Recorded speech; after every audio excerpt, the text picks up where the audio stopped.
Angkatan Bersenjata Ukraina 11 Maret melansir, militer Rusia total kehilangan 887.620 tentara di Ukraina sejak dimulainya invasi skala penuh pada 24 Februari 2022. Jumlah ini termasuk 1.300 korban yang diderita pasukan Rusia hanya dalam sehari terakhir. Angkatan Bersenjata Rusia juga kehilangan 11 tank, 23 lapis baja dan infanteri, 75 sistem artileri, 198 drone, dan 134 kendaraan tempur dan pengangkut BBM dalam 24 jam terakhir.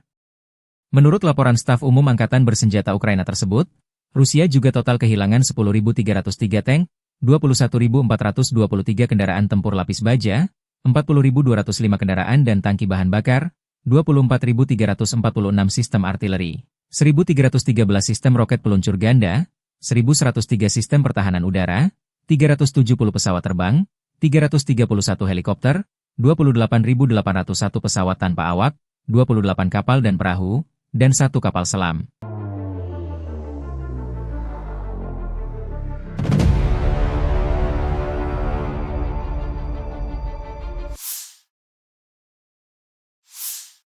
Dari kubu Rusia, penerbangan operasional taktis, kendaraan udara serang tak berawak, pasukan rudal dan artileri kelompok angkatan bersenjata Rusia menggempur infrastruktur lapangan terbang militer, serta konsentrasi personel, tenaga kerja dan peralatan formasi bersenjata angkatan bersenjata Ukraina dan tentara bayaran asing di 152 distrik.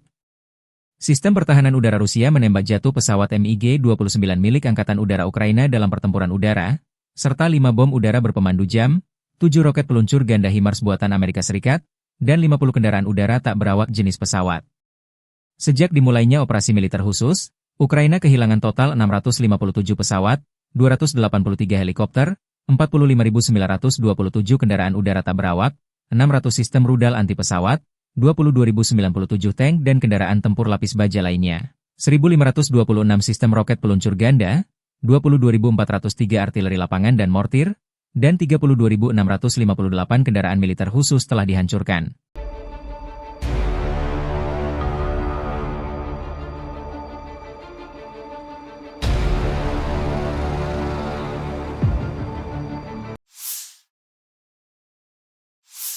Prajurit dari unit penyerang grup pasukan Vostok Rusia dan relawan Timur Jauh Rusia berhasil membersihkan wilayah Konstantinopel di Donetsk Selatan dari pasukan musuh dan merebut kawasan strategis tersebut.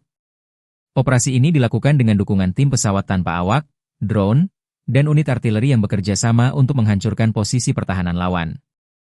Pada 10 Maret, militer Rusia merilis rekaman video yang menunjukkan momen unit penyerang melaksanakan misi tersebut.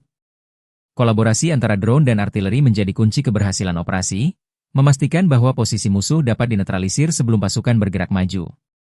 Langkah ini menegaskan strategi terkoordinasi yang digunakan untuk mencapai tujuan dengan efektif.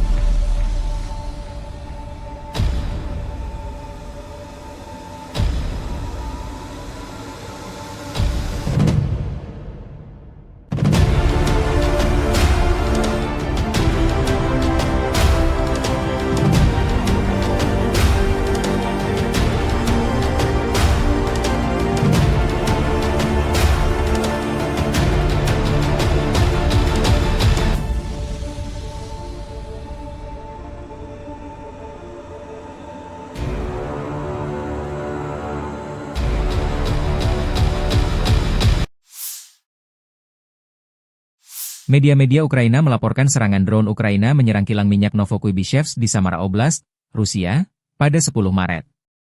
Klaim ini disampaikan saluran Telegram independen Astra dan seorang pejabat Ukraina.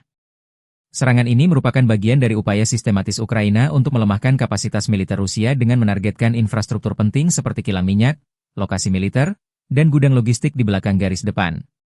Warga setempat melaporkan mendengar ledakan keras dan melihat kebakaran di fasilitas milik Rasneft tersebut.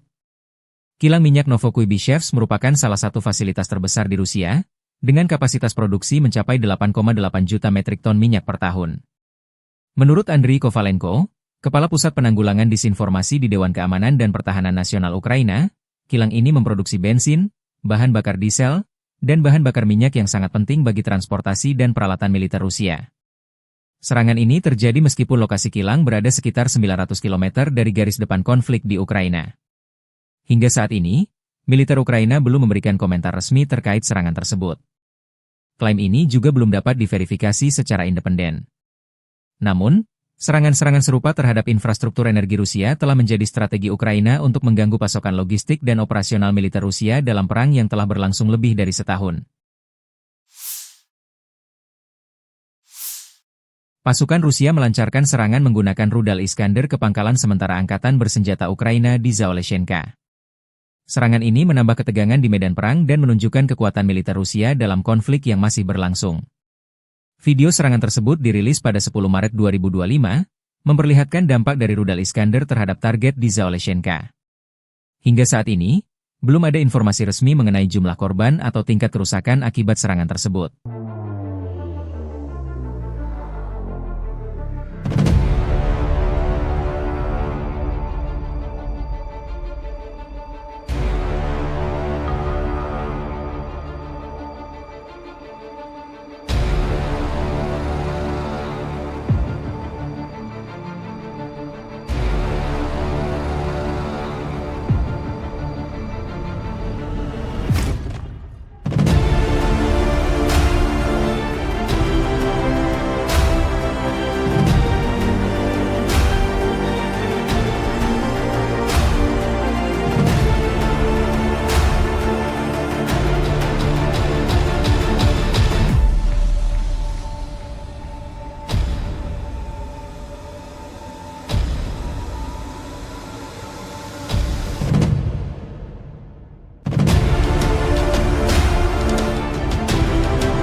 Download Tribun X sekarang, menghadirkan lokal menjadi Indonesia.